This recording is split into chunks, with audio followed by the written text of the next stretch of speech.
Cool. All right, Packy, we're back after a brief hiatus. Good Glad to to be see you. back. We both had a lot going. You in particular did, I think, 97 S1 Club articles That's right. We covered every stock in the S&P 500. in depth. Yeah, and could only do it with your help and the help of others. But I'm glad we get to do this again. As am I. Good to be back. Yeah. So today's going to be a little different, right?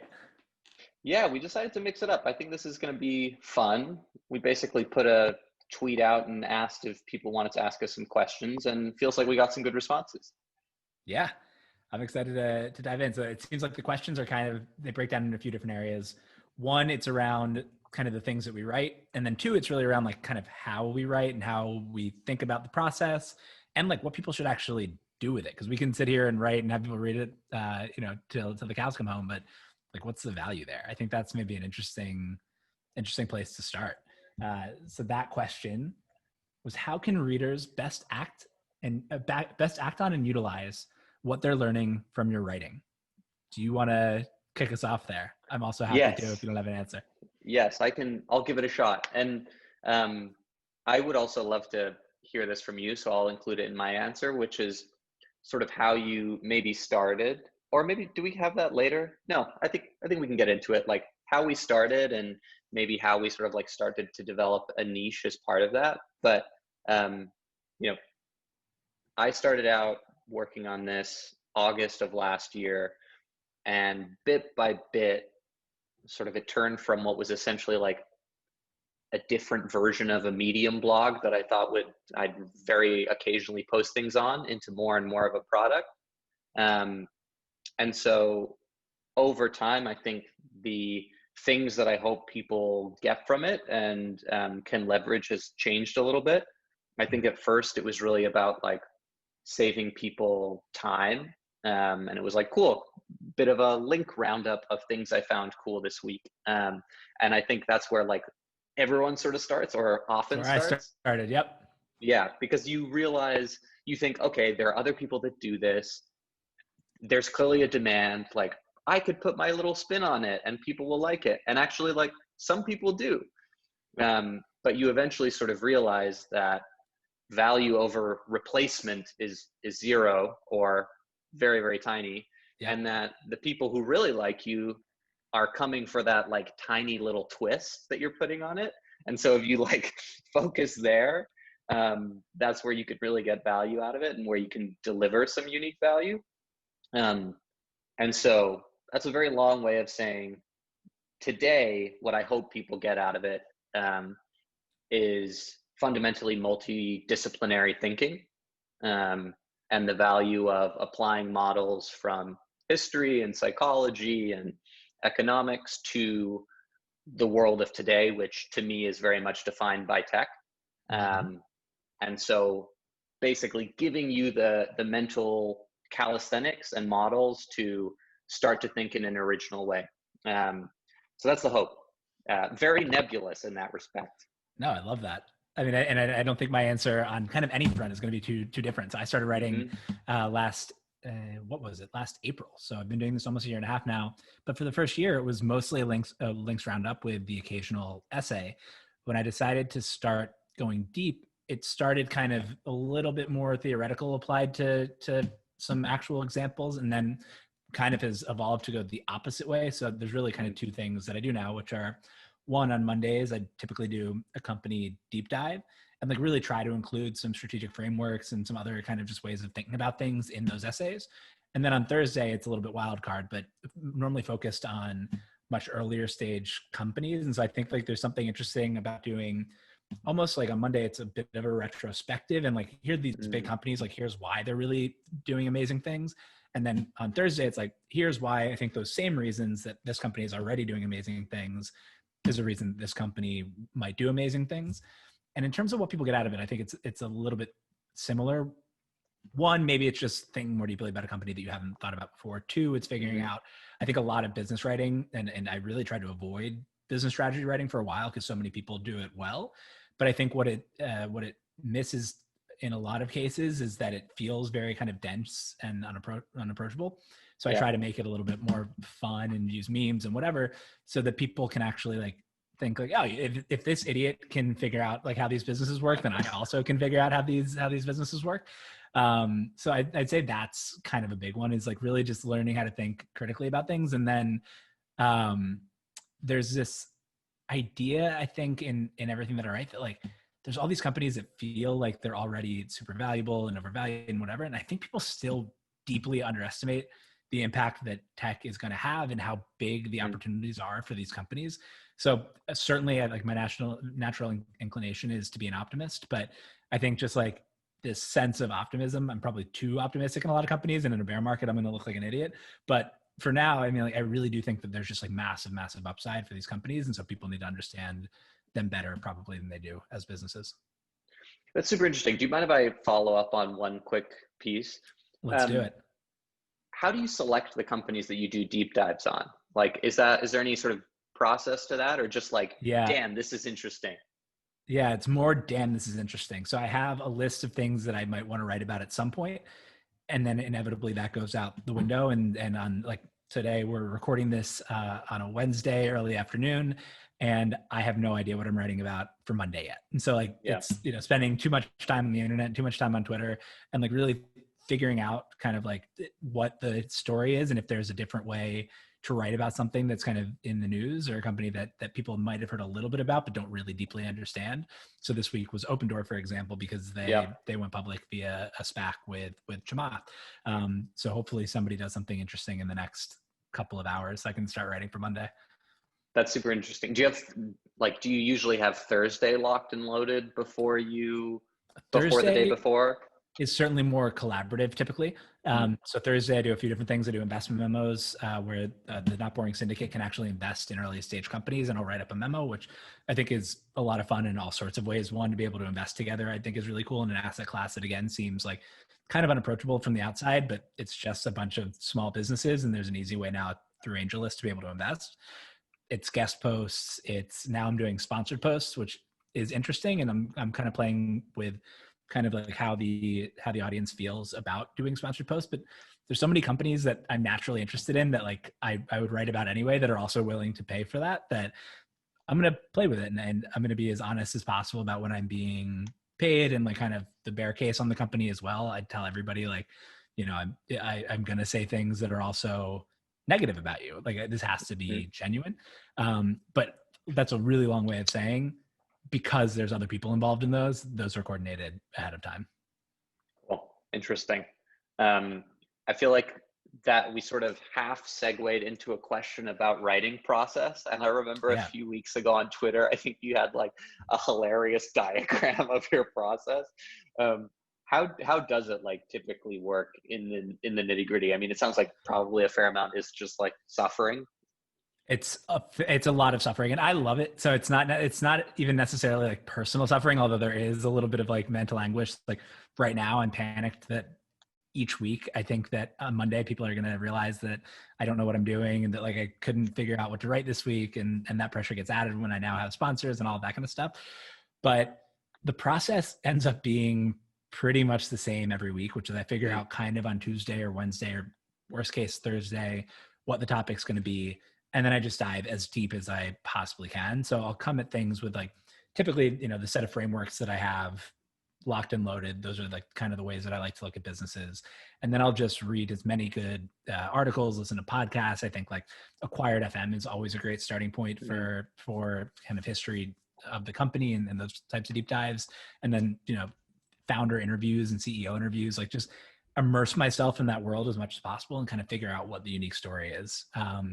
And then it's really just a process of taking like the 50 pages of notes that I take and turning that into like some sort of story, writing a draft of that. And then typically by Saturday evening or Sunday morning, I'll have a draft. I send it over to my brother and my wife. They edit it. They're both like brutally honest with me, which is great. And then, you know, I literally like Sunday night, I'm writing until 10. And then Monday morning I wake up at 10 or 11. And then Monday morning I wake up at like 6, read through it fresh, make sure everything makes sense, scramble if it doesn't, record the whole thing, which now takes like 30 minutes because they're really long essays, and then release it and then tweet about it and all of that. But it's really a lot of research and then trying to like figure out the story from the research, even though I go into it with a bit of a story. But yours feels, unless you have a follow-up. I do have a follow-up because I think it's a difference between us potentially. You take copious notes before you start writing? I do. Ah, interesting. And what do you use for it, by the way? So I have gone back and forth. I started with Notion. I went to Rome. Then I went to Google Docs. Now I'm trying to go back to Rome. Like there's these tools that you almost feel guilty if you're not using because people say so many Yeah. good things about them. So I'm at least going to try to invest a month or so in trying to get fairly good at Rome so that over time I can find the connections between the different things that I'm interested in and I don't have to kind of start from scratch each time. Like I'll start tagging things now that are kind of conceptual in the different things that I'm seeing so that over time I can search that in Rome and find all of the examples in the notes that I've taken of that particular framework or idea or whatever else. But Google Docs is also totally fine. Yeah, totally. I find myself defaulting more and more to it of just like, whatever, it makes it easier if I want to share with someone. Like the sharing ability is really it's just hard to find it as good somewhere else. Yeah, I mean, I definitely write my drafts in Google Docs for that reason. What about you? Yeah. Tell me about your process because yours seems, you mentioned it as a product before. It seems more like a product and kind of more structured. So how do you figure out what you're going to write about and then walk me through the whole thing until you hit send? Yeah, I mean, so definitely different depending on sort of which series it is. So S1, as you know, is like much more collaboration and has a different process, and In Flight has a different process. But for the weekly Sunday piece, which is the one that I find hardest to write because it's just like all original thought of some kind, where you're like trying to come up with a thesis of the world versus like interpreting something that already exists. Um, that I think like I have the same trouble that you do, which is like during the week I'm really anxious about like, I hope I'm going to be able to come up with some idea that isn't garbage this week. And I always Yeah. think it's about to be the week where it finally all comes crumbling down. And so, even the one that I wrote on Sunday, which in the end I had like a bunch of people say some really lovely things about. I mean, 10 minutes before I sent it, I was like with my girlfriend being like, this is truly terrible. Like people are going to hate this one. We just have to take a pause and thank your girlfriend, thank my wife for dealing with like, I just become kind of like a basket case over the weekend a little bit. And like, she'll just see me as she's talking, like I'll stare off into the distance and she'll be like, you're thinking about the essay, right? And like, that's just constant. So thanks to the partners here because it's kind of annoying. Totally. There was like a running joke for a while when I was drifting off where it happened over and over again where my girlfriend was like, what do you think about it? And I was like, Jeff Bezos. It was true. We had dinner last night outside in the city. We went in for a doctor's appointment. And I was looking across the street. We were in the West Village looking at Boucherie. It was like beautiful, but I was like kind of looking up and my wife was like, what are you thinking about? And I was like, I was thinking about Microsoft licensing OpenAI. Oh my gosh, this is a sad state of the modern human. 100%. Yeah, it's like the Instagram husband. It's like the Substack wife. Yeah, coin that. That's good. Yeah. Anyway, so yeah, I spend that time, but then I don't really end up doing any notes because I end up finding like what I want to say usually at the end of writing. Like I usually start with some weird story where I'm like, man, I'm so weirdly obsessed with Rasputin. I'm going to write about that somehow. And then somehow I find my way into it.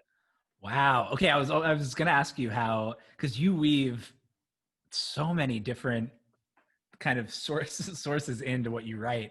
And there's normally something from a different millennium in the beginning of your essays. How does that process work? Thank you. So like last week, I was like, I'm pretty sure I want to write about power as a concept.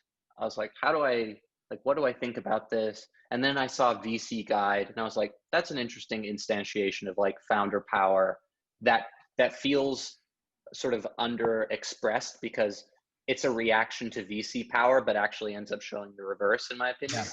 Yeah.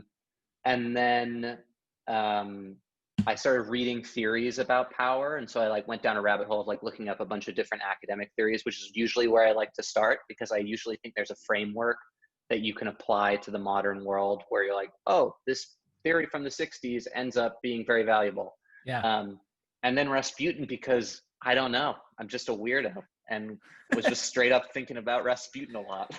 Is that normally how it works, that you think about kind of the central idea that you want to write about, like something like power, or It does it start somewhere different each time?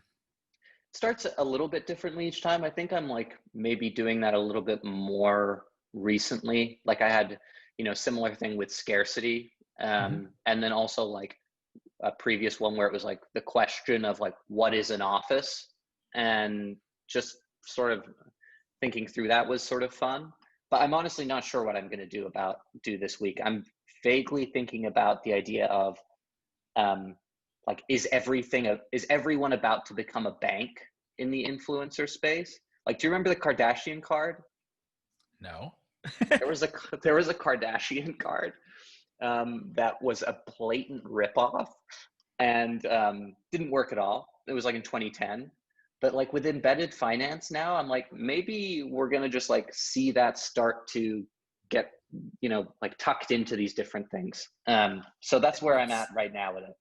it's so interesting because I think somebody asked about kind of the trends that we're seeing, or like the areas that we're interested in. And I think this is probably one for both of us. And I think probably a lot of our like starting points come from Twitter and come from maybe some of the Yeah. same places. So this makes sense. But there were a couple of tweets. Balaji had one, and then I forget who had the second one, but one was about how like as kind of manufacturing was to the 20th century, investing will be to the 21st century, where like that's Mm. just kind of the most common job, is that everybody becomes an investor.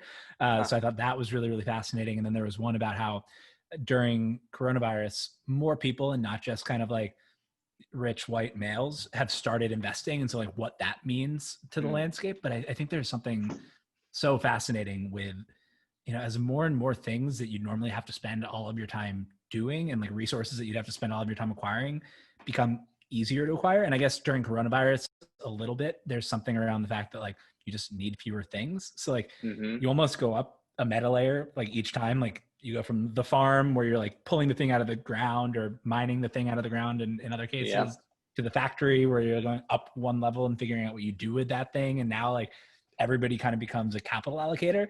And so I think Mm-hmm. like that progression is super interesting. And whether it's bank or everybody becomes like, everybody has a rolling fund or a syndicate or whatever else, like if everybody just kind of goes up one layer of abstraction, like each X number of years. That's super interesting. I have you actually seen a great discussion of like incentives with rolling funds? Because that's something that I'm thinking about also. It's like all of these are popping up. There must be some weird incentives that end up panning out that we're like not foreseeing right now. I mean, there's some obvious ones, but like it feels under discussed, despite it being a very buzzworthy topic. It's so interesting because, like, I run a syndicate, but not a rolling fund. Mm-hmm. And I was very honest with people about the fact that, like, the incentives are really messed up in the favor of the person who runs the syndicate. And so, like, I really am trying to do maybe an investment a month and, like, be super selective and have 20 calls for every investment that we end up doing. But your incentive when you run a syndicate is actually to do as many deals as you possibly can, to the extent that you Yeah. have, like, the $1,000 minimum that you have to invest in each deal. You get 15 to 20x, depending on what the carry is, leverage on every syndicate that you do. And I, spend days writing a memo, and so like it wouldn't even be possible for me to do it. But some people just like get a deal, put it in the syndicate, they get 15% carry. There's no fund that you have to return. So each one is a discrete opportunity for the syndicate lead to make a bunch of money. And so like as long as you're right more than, one out of every 15 or 20 times, and with VC, it has to be kind of one out of every 8 to 10. So it's like twice as good odds if you're running a syndicate that you'll be able to get some money out of it. So the incentives there are kind of messed, and I understand like why people want to do syndicates. A rolling fund is a little bit different, but I think it's all part of the same expression. And I think you probably agree with this, of being able to turn audience into something else. And so like the first Mm. instantiation of that was Yep. selling products to people. And then I think this is another really interesting one, that if you have some unique perspective or even just access to deal flow and an audience, it's one way to monetize that wasn't previously open. Yeah, that's super interesting. And it makes me wonder what happens to Twitter followers of big accounts when the account holder dies. Like, has there been a discussion of like inheritance of audience? Oh my God. Well, it's so interesting, right? Because like there's like a little bit of, I think newsletter lists are a similar type thing. And there's been some discussion of like kind of micro M&A in the newsletter space, and you can Mm-hmm. acquire lists and all of that. Yep, And I really don't know how much value there is to it. Like you really follow 100%. a Twitter account or a newsletter writer for a reason. And like that's the reason I don't want to jam a bunch of deals down people's throat, because like there's that trust there that you, like is the most important thing and gives you all the optionality in the world. And to kill that on any one thing is crazy. But I think the same thing kind of applies with a Twitter account. Like where if I took over Barack Obama's Twitter account, a lot of people would just be there because people don't unfollow accounts that often or even check Twitter that often. There'd Mm-hmm. be plenty of people who'd be like, this is just not what I wanted out of this account. I'm going to not pay attention. Like there's almost no value in me taking over Barack's account. Yeah, which I think comes back to your point that like because of the inherent end date of audience, you have to find ways both to like maintain a living, but also to get the most value out of it, to like translate audience into wealth in these other ways. Because Totally. like 3 million Twitter followers when you're dead is not really very useful. Has anybody turned it into a sticky SaaS product? Because that's the one where it feels like it's kind of the best transfer. If you can turn audience into something that just is low churn and produces money over time, Totally. that's probably the best. But most people are turning it into things that are like fairly discrete, whether that be a product or an investment opportunity or something else. I can't think of any examples of like a big SaaS business started audience first. Yeah, I mean, in a way, ConvertKit was started that way because Nathan was like a great like ebook writer and had built a business doing that. I mean, obviously, I don't think he like necessarily like, maybe didn't directly leverage audience to make that happen, but I'm sure it was helpful. I've definitely thought about it with the generalists. Like, I would love to make a nicer reading experience for S1s. Like, would some finance people spend like $5-10 a month for that? Like, maybe that would be a fun use of audience. Yeah. But to your point, I don't think it's been done yet. But I think at least not at a large scale. But I suspect we'll see more. Yeah, it's essentially any type of business that would advertise on a newsletter or podcast, which are high LTV, fairly sticky businesses, are the types Yes. that you should probably just like directly start yourself at some point, because there's a reason that they're advertising to these audiences. That's so true. Yeah, that's the right barrier. Maybe newsletters eventually become just dev shops past a certain point.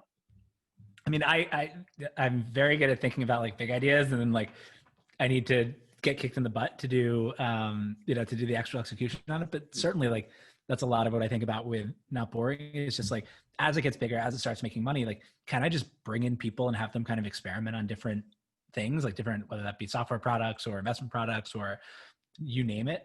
I think like there's just so much you can do, and it's still, despite the fact that everybody has a Substack, so underutilized or like Yeah, I agree. undermonetized. Yeah. I mean, we're talking our book a little bit, but yeah, I totally agree. Speaking Speaking of, of talking our book, great segue. how about talking of both of your portfolios and which companies you're both bullish about? How about you Man, start? so I really don't actively manage much of a portfolio. I think like I'm not someone who is paying attention to the markets of every minute, every day. So I have a little bit in a public account because I love public. And What's up, Katie? yeah, what's up? Hey, how do you know Katie, by the way? Um, Tommy, who was working on Not Boring with me for a little while, reached out, I think, to public at some point a They're while the back. best. Yeah, they're They're incredible. cool. Yeah. Life, who's the co-CEO there, and Katie, who is obviously working there, and a bunch of other folks were all at Andco where I worked in the past. So Got it. They're homies. But yeah, so I have a little bit on public. I'm pulling up my app to see what I have in there. Honestly, like the highest conviction position I have right now is Twitter. Wow. Like I just bought that luckily at the right time and has grown nicely. And today especially has been a little bit of a crazy jump, but it just feels so under monetized. It's insane. I know. And it's still so vital clearly for many conversations, whether that's politics or tech or sports. And it just feels like if they get a really product and monetization oriented CEO who's not part-time at some point, that could be a huge unlock. And then I also have a fair amount of Salesforce and a fair amount of Match.com. Love Match. I think it's such an interesting company. Yeah, that's about it. How about you?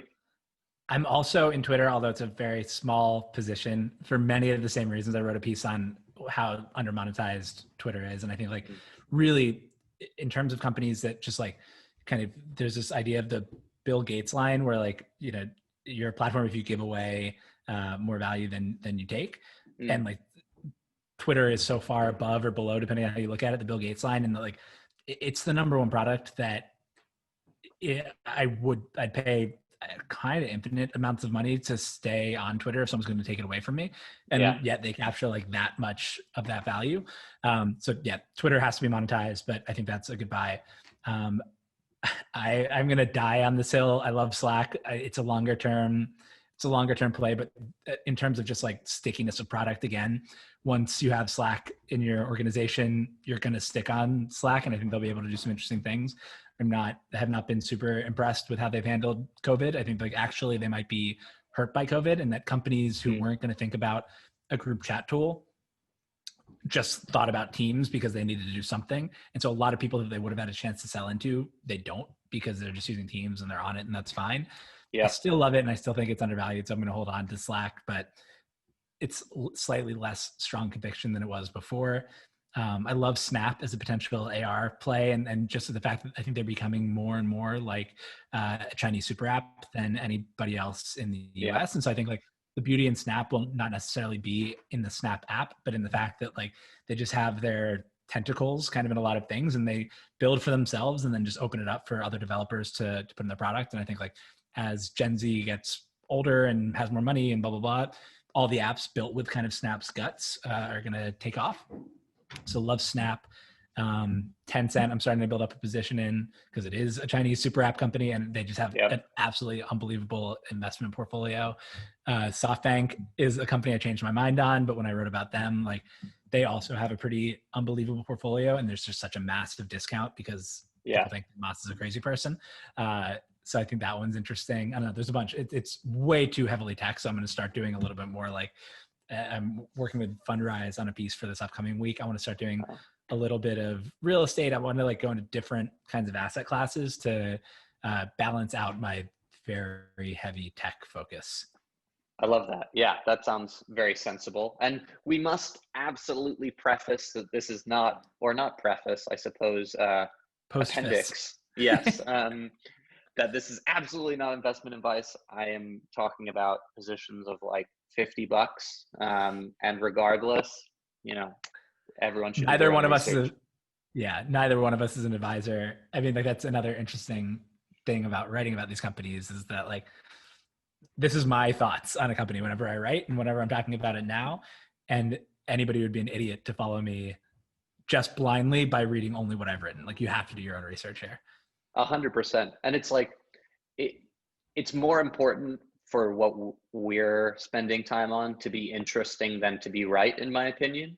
Like my thoughts on a sector, I'm like, yeah, it might not be true, but hopefully it like gives a framework to think about something in a different way. And that is hopefully more valuable than just saying like something that is high probability, but maybe like quite dull.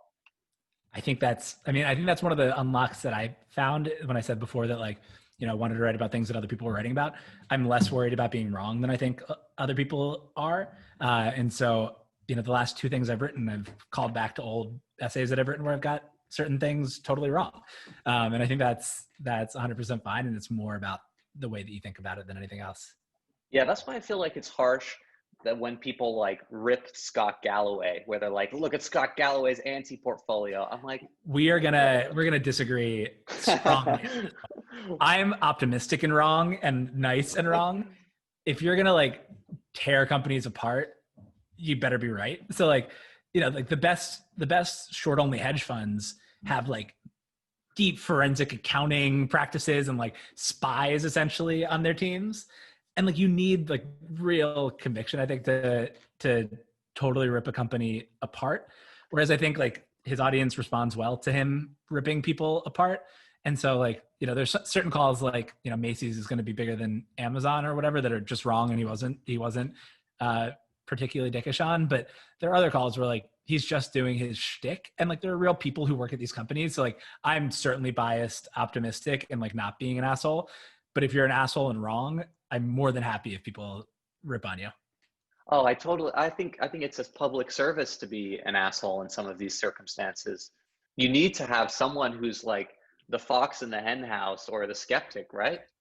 100%. But when you sign up for that, because it is easier to attract audience that way, that if you sign up for Mm. that role, the other part of it is that people are going to rip you when you get it wrong. And I think that's like a trade that he's probably like, I don't think Scott Galloway gives a shit when I think about Scott Galloway, which is great. And like, you need that I think he persona to, feels pretty upset a lot of nights yeah, when he thinks about Packy. yeah.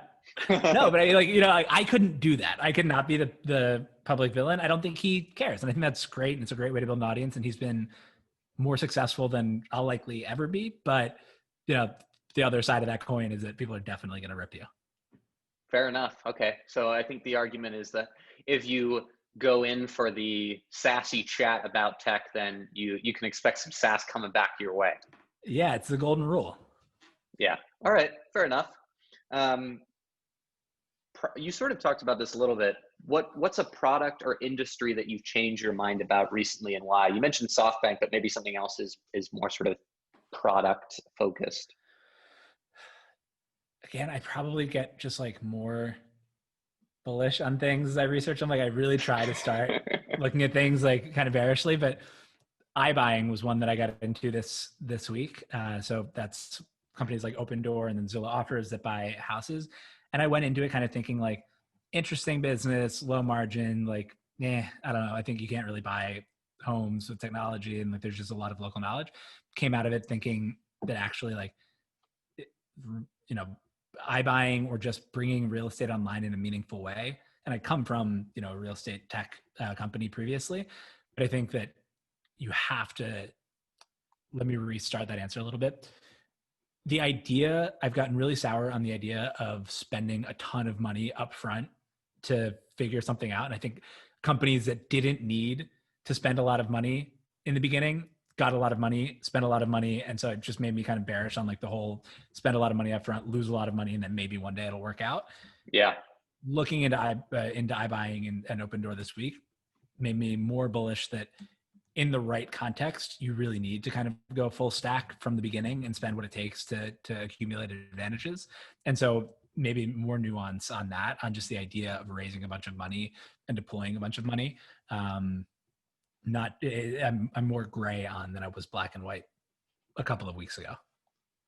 That's super interesting. Yeah, I found your piece like similar, like walked me through a similar journey where I was like came into it kind of like and left it being like, all right, I see the play. Yeah.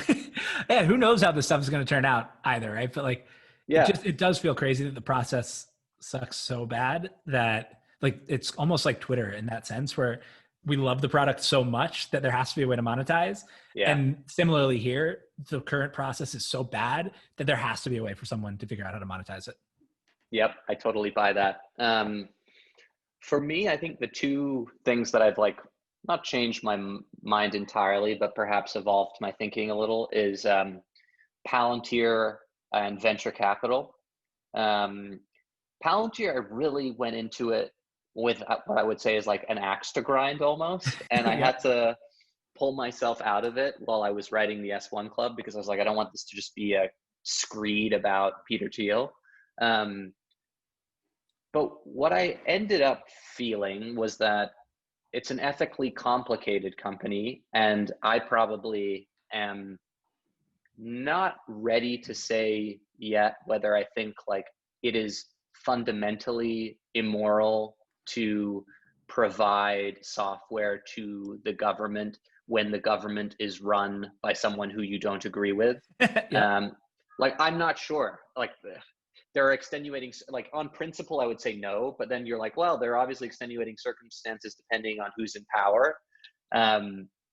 So that, like, I think became a little more complicated to me. And also, as a business, I sort of fundamentally felt that they actually have built a lot of impressive products, and probably a lot of products that have not been developed in this space for a very, very long time, if ever.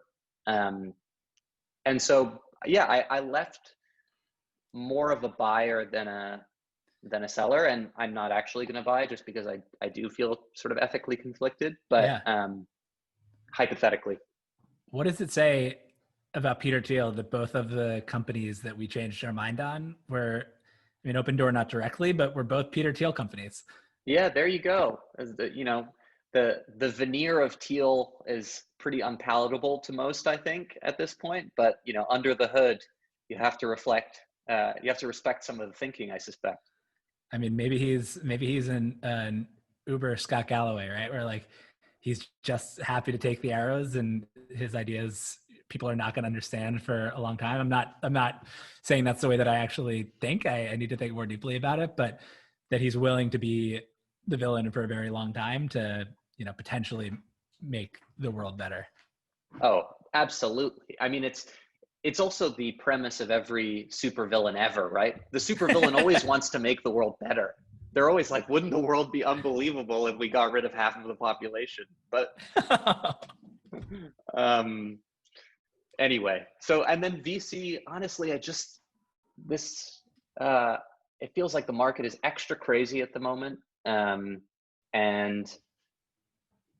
writing the piece this week around sort of defensibility in VC just made me realize how tough it is to stand out right now. And so that sort of just hammered that home a little bit. Did I lose you? No, I'm still here and I can hear you. Can you hear me? Yeah, I can hear you, but your screen is frozen. I'm Is just mine for stuck you? on that smiling picture. I'm going to stop it and turn it right back on. All right, nice. There we go. There we go. I'm back. At least I was smiling in that. But yeah, so tell me more about your thoughts on VC, because I thought that was fascinating. Like, your personality is potentially the only defensible aspect that you have. How is that a sustainable thing? So dive into that a little more. Yeah, I guess this is something I'm sort of thinking about more and more, which is just like personality as a moat feels real suddenly. Like through the creator economy, for sure. That I wrote a piece about Joe Rogan one day, theoretically being able to IPO in some kind of structure. And it feels like VC is going to go in the same direction to a certain extent, which is like the services are pretty commoditized. The capital is certainly commoditized. The proof of that at the moment that you see is just like escalating round sizes and valuations that I think are out of whack. Although I think the argument, is the counter argument is that like we're still underestimating the growth of tech, and so like you can make the fund math work. But that really, like, the VCs who could be breakout or really make themselves eminent in the next era are people who are like empathy athletes of some kind, and not the like, let me know how I can be helpful sort of lip service that VCs get an especially bad rap for, but like really someone who just has magnetism because of the way they are. Yeah. Who do you think is in that camp? Like, if you had to bet on somebody that was maybe a little less known now, who are like 3 VCs that you'd bet on? Well, that's a great question. There are a lot of people who I think are really good at this. The ones that came to mind while I was writing it, who I like think I know well enough to be able to say I believe this for real, is Nikhil. I had him in my list. Yep. He's just like, everyone you talk to has so much respect for him, loves him. And then when you meet him, like you get the same sort of genuineness and authenticity. And I think he's able to project that online in a way that's very true to reality. So I think like he's like one of those unicorns who has incredible, obviously, brain as well as like a deeply compassionate person. My friend, an old time friend, who's now in venture, Courtney from Sousa Ventures, we had our first job together. And so I have a larger sample size there, but like, again, she's just like a real person, and she doesn't even have Twitter, but has, managed to rise to a great fund and, a partnership role. And I think that's like a testament to the fact that she builds real relationships. And, there's a bunch of others. I mean, I'm sort of avoiding answering it entirely because it's so inherently biased, but like I worked with Brett at Charge, and like, he's just like one of the highest EQ people I know, like natural connector, community builder. But there are a lot of people who I think are high EQ. I guess the question will be like, how do you truly level that up, and how do you make that as much of a product as possible and a part of like your playbook in a way that is replicable? Yeah, that makes a lot of sense. Should we wrap it up with our kicker question? Let's wrap it up. All right. What percentage of land mammals could you outrun on land? What is your plan to improve this percentage over time? God, this one's really tough. And I think it might be the toughest question that we've answered so far. I'm really out of shape right now. I think a lot of people have maybe used quarantine to get in shape. I'm probably in like the slowest shape of my life. I was a runner in high school. I probably could have outrun like 99% of land animals back then. Yeah, today I think I'm probably closer to like 5 to 10% of land mammals, unfortunately. And 99% is really super fast. I mean, like, yeah, I think like a cheetah maybe could have taken me, but otherwise, like super fast. Now, I think, I don't know if like a sloth counts as a land mammal. Yes. If so, then I think I have a sloth beat, and there's probably a few other animals that I beat. But so the plan to improve it is at some point I'll maybe start running. I think like, and this ties actually into the earlier thing, and then I'll ask you not to make this serious, but I thought when I started writing and like working for myself that I'd have all this time, but I end up filling it up with just like coming down and like to the basement, which I'm in right now, and like trying to research or like figure out what I'm going to write about or whatever, when I know that the healthiest thing for me to do would be to run and just like unblock things. But I always feel kind of panicked, so I don't do it. And so I actually have less free time now than I had when I had a job, because there's clear boundaries in a job. 100%. Yeah. You think like, oh, cool, I'm sort of boss of myself. So like, I'm going to create this unbelievable schedule for myself where I'm going to, block out this time for this time for that. But then you get into the, dopamine circuits of Twitter, and like you have people asking questions in email, which is always lovely, but then you want to answer those. And it's hard to maintain. So what's your answer? I think we need to level set a little bit, which is when we say outrun, are we saying that if they tag me, essentially, I've gotten it? Or is it like a race over a specific period? Because there's one of those weird things that humans outrun horses over a marathon, which is wild. I think you can choose to interpret this. What kind of runner are you? This will say a lot about who you are. I mean, it was sort of an academic question because I'm not a very good runner at all. I think I obviously prefer my chances in distance, just because hopefully I have more mental grit than a horse or another animal. No, I've always said that about you. Mario, slightly smarter and more gritty than a horse. I don't know. This is a great question, and one that I'll probably be pondering for a while. I guess I think I could, in a tag scenario, outrun almost no land mammals. I mean, they're fast. Fast for a reason. Humans have evolved towards a sedentary life, my friend. Yeah, we got tools and kind of all downhill from there. Yeah. So an unsatisfying answer, but hopefully this was a enjoyable watch for people that wanted to go down a rabbit hole, an animal I'm definitely slower than, into the newsletter game.